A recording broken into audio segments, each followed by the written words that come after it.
ఉన్నాడు. అధికారం విడుదల చేస్తున్నాం. ఈ రోజు నుంచి ఈ అధికారం ఆరంభమైంది, దీనికి అంతము లేదు. ఇది మొదలుకొని ఈ రాజ్య పరిపాలన ఆరంభం అయ్యింది అని ప్రకటిస్తున్నాను. I bless you and you will be a great leader. You will be a great dominator. No man will be able to stand in front of you all the days of your life.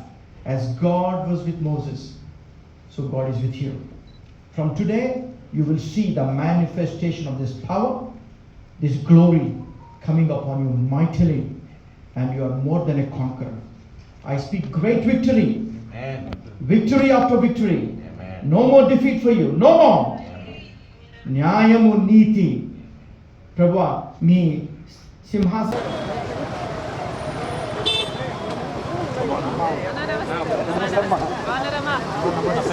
You are so close to my heart. You are always close to my heart. Okay,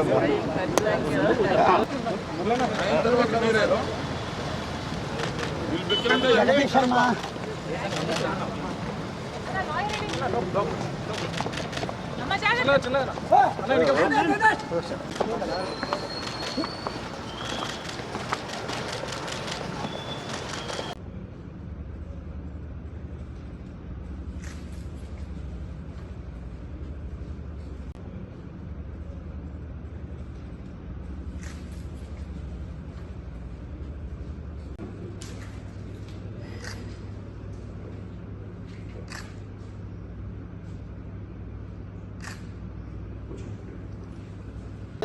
Thank you.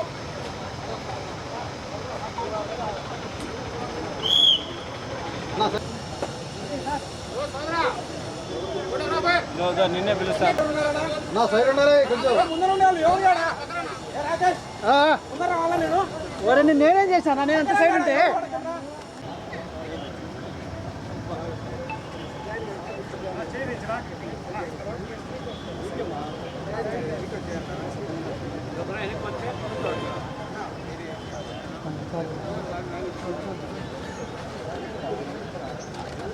ముగ్గురు ఆడు ఉంటే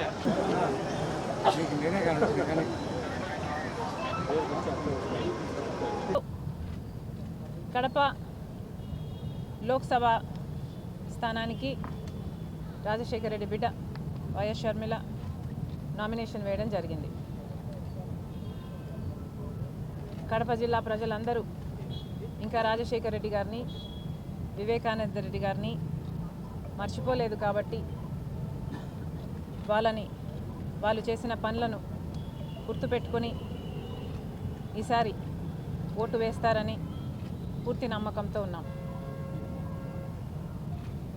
ఈ ఎన్నికలు ప్రజలు నిర్ణయించుకోవాలి. ముఖ్యంగా కడప ప్రజలు నిర్ణయించుకోవాలి, వాళ్ళు న్యాయం వైపు ఉన్నారా లేక నేరం వైపు ఉన్నారా అని. ఇటీవల జరుగుతున్న పరిణామాలన్నీ ఒక కడప జిల్లా వాసులే కాదు, ఆంధ్ర రాష్ట్ర ప్రజలందరూ చూస్తున్నారు. మేము ఏదైతే సిబిఐ ఛార్జ్ షీట్లో ఉందో ఆ విషయాలు మాత్రమే మాట్లాడడం జరుగుతుంది.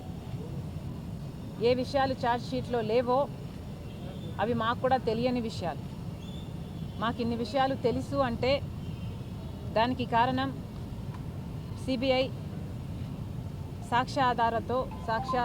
ఆధారాలతో ఇన్ని విషయాలు బయట పెట్టింది కాబట్టే మాకు విషయాలు తెలిసాయి. ఆ విషయాల గురించి మాత్రమే మేము ప్రస్తావించడం జరుగుతుంది. అలాంటిది ఈరోజు రైట్ టు స్పీచ్ అన్న కాన్స్టిట్యూషనల్ రైట్ కూడా విలువ లేకుండా ఈరోజు మేము మాట్లాడకూడదు అన్నట్టు గ్యాగ్ ఆర్డర్ తీసుకొచ్చారు.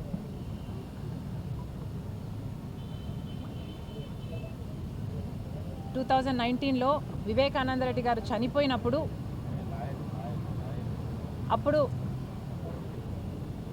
చంద్రబాబు గారు ఈ హత్య చేయించారు అని ఏమన్నారు, నారాసుర రక్త చరిత్ర అని మాట్లాడిన వాళ్ళు సాక్షిలో పెద్ద పెద్ద బ్యానర్లు, సాక్షి ఛానల్లో మారుమ్రోగించిన వాళ్ళు అప్పుడు ఎలక్షన్లప్పుడు వాళ్ళు మాట్లాడొచ్చు, దాంట్లో తప్పు లేదు. ఇప్పుడు 5 సంవత్సరాలైనా న్యాయం జరగకపోతే మేము గొంతెత్తితే అది కూడా ఏదైతే సాక్ష్యాలు ఆధారాలతో సిబిఐ చెప్తుంటే ఆ విషయాలు మేము మాట్లాడుతుంటే మేము మాట్లాడడానికి వీల్లేదు అంటున్నారు. ఇది న్యాయం అవునో కాదో రాష్ట్ర ప్రజలందరూ గమనిస్తున్నారు.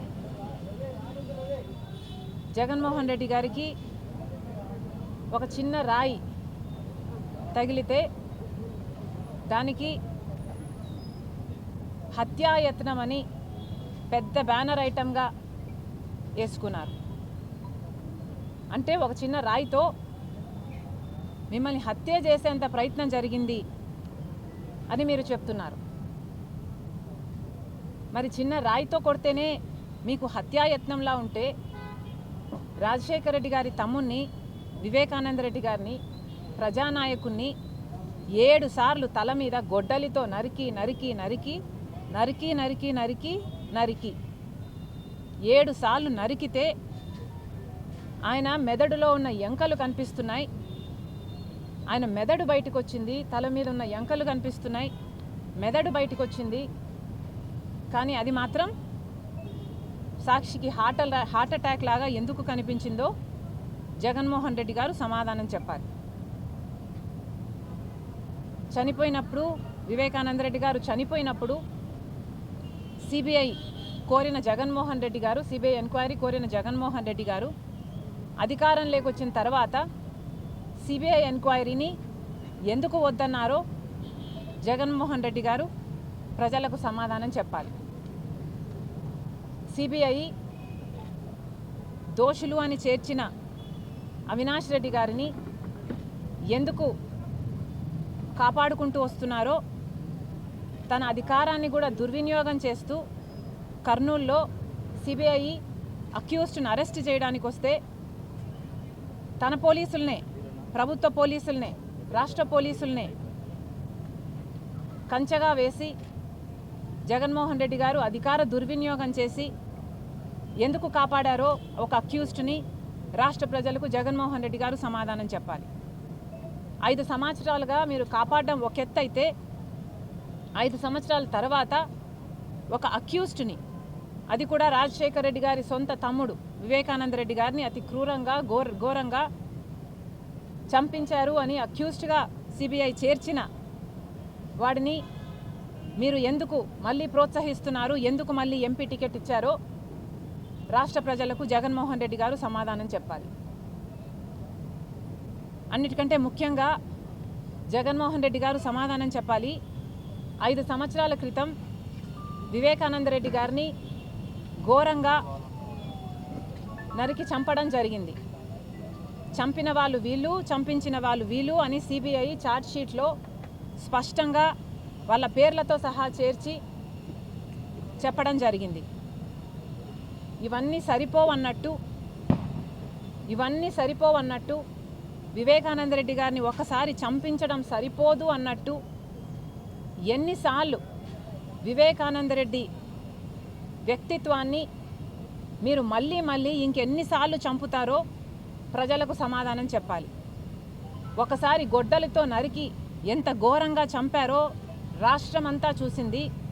ఆ తర్వాత గత 5 సంవత్సరాలుగా కనీసం ఒక 500 సార్లు వివేకానంద రెడ్డి గారిని, ఆయన వ్యక్తిత్వాన్ని మీరు మళ్ళీ కూనీ చేశారు. ఎందుకు అని అడుగుతున్నాం. పైనేమో రాజశేఖర రెడ్డి గారి ఫోటో సాక్షి, కిందేమో సొంత తమ్ముడు రామలక్ష్మణులా బతికిన తమ్ముణ్ణి మీరు ఒక దోషిలాగా, ఒక నేరస్తునిలాగా ఆయన క్యారెక్టర్ అసాసినేట్ చేయడం, ఇది ఎంత మటుకు భావ్యమని అడుగుతున్నాం. వివేకానంద రెడ్డి వ్యక్తిగత జీవితం ఆయన వ్యక్తిగతం, మీకేం సంబంధం? ఆయన వ్యక్తిగత జీవితం గురించి ఎమ్మెల్సీగా మీరు నిలబెట్టినప్పుడు మీకు తెలియదా? ఆయన వ్యక్తిగత జీవితం గురించి అవినాష్ రెడ్డి కోసం ఆఖరి క్షణం వరకు ప్రచారం చేస్తున్నప్పుడు మీకు తెలీదా? ఆయన వ్యక్తిగత జీవితం మీకు ఇప్పుడే గుర్తొచ్చిందా? ఆయన వ్యక్తిగత జీవితం ఆయనకు వ్యక్తిగతం. అలాంటిది ఆయన వ్యక్తిత్వాన్ని ఎన్నిసార్లు మీరు కూనీ చేశారో రాష్ట్ర ప్రజలందరూ గమనిస్తున్నారు, చూస్తున్నారు. సరిపోదన్నట్టు ఈ రోజు వరకు అది చేస్తూనే ఉన్నారు. ఇవన్నీ సరిపోవన్నట్టు ఆయన బిడ్డను కూడా వదిలిపెట్టకుండా దూషిస్తూనే ఉన్నారు, బెదిరిస్తూనే ఉన్నారు, ట్రోల్ చేస్తూనే ఉన్నారు.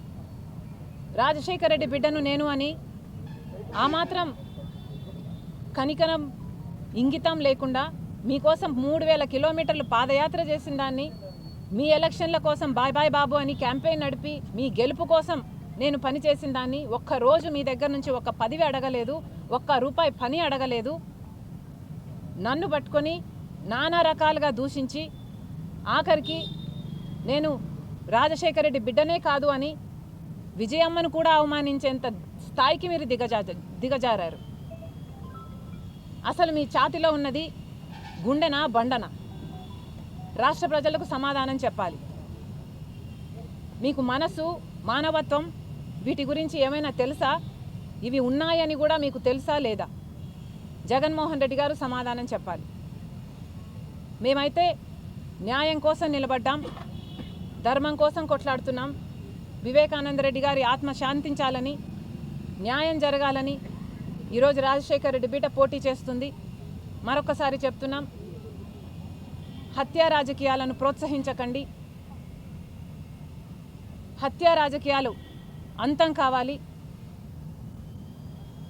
ఇలాంటి వాళ్ళు చట్టసభలకు వెళ్ళకూడదు, ఇలాంటి వాళ్ళు అధికారంలో ఉండడానికి వీల్లేదని, ప్రజలందరూ న్యాయం వైపు ఉన్నారని, ప్రజలు ఎప్పుడూ నేరం వైపు నిలవరని నిరూపించాలని రాజశేఖర రెడ్డి బిడ్డ శిరస్సు వంచి చేతులు జోడించి కడప జిల్లా ప్రజలను, రాష్ట్ర ప్రజలను మనస్ఫూర్తిగా ప్రార్థిస్తుంది. Thank you. ఇటువంటి ఆరోపణలు అమ్మ, మన దేశంలో మనకి ఇష్టం ఉన్నా లేకపోయినా ఎన్నికలు వచ్చేది 5 సంవత్సరాలకు ఒక్కసారి. 5 సంవత్సరాలు సునీతమ్మ పోరాటం చేసింది. పోరాటం ఎంతగా చేసిందో ప్రజలందరూ చూశారు. ఆ పోరాటంలో న్యాయం జరుగునుంటే ఈ 5 సంవత్సరాలలో ఈరోజు సునీతమ్మకు ఈ రోడ్ల మీద వచ్చి తిరగాల్సిన అవసరం ఉండేది కాదు, నేను వచ్చి ఇక్కడ పోటీ చేయాల్సిన అవసరం ఉండేది కూడా కాదు. కానీ న్యాయం జరగలేదు కాబట్టి, 5 సంవత్సరాలు వేచి చూసింది కాబట్టి, ఇప్పుడు న్యాయం కోరే అవకాశం, ప్రజా కోర్టులో న్యాయం కోరే అవకాశం వచ్చింది కాబట్టి ఈరోజు ప్రజాసేవ చేసిన ఒక నాయకుని బిడ్డ వచ్చి కొంగు చాచి న్యాయం చేయండి అని అడుగుతుంది. ఇందులో తప్పేముంది అని అడుగుతున్నాం. ఇది ఎలక్షన్ల కోసం వాడుకున్నట్టు ఎలా అవుతుంది అని అడుగుతున్నాం. ఎలక్షన్లు వచ్చాయి కాబట్టి ప్రజా కోర్టుకు రాగలము అన్న కాన్ఫిడెన్సు ఇండియన్ సిటిజన్స్కు ఉంది అంటే అది మన కాన్స్టిట్యూషన్ కల్పించిన హక్కు కదా. అవును, ఆ హక్కు తను వాడుకుంటుంది, తప్పేముంది? Thank you guys.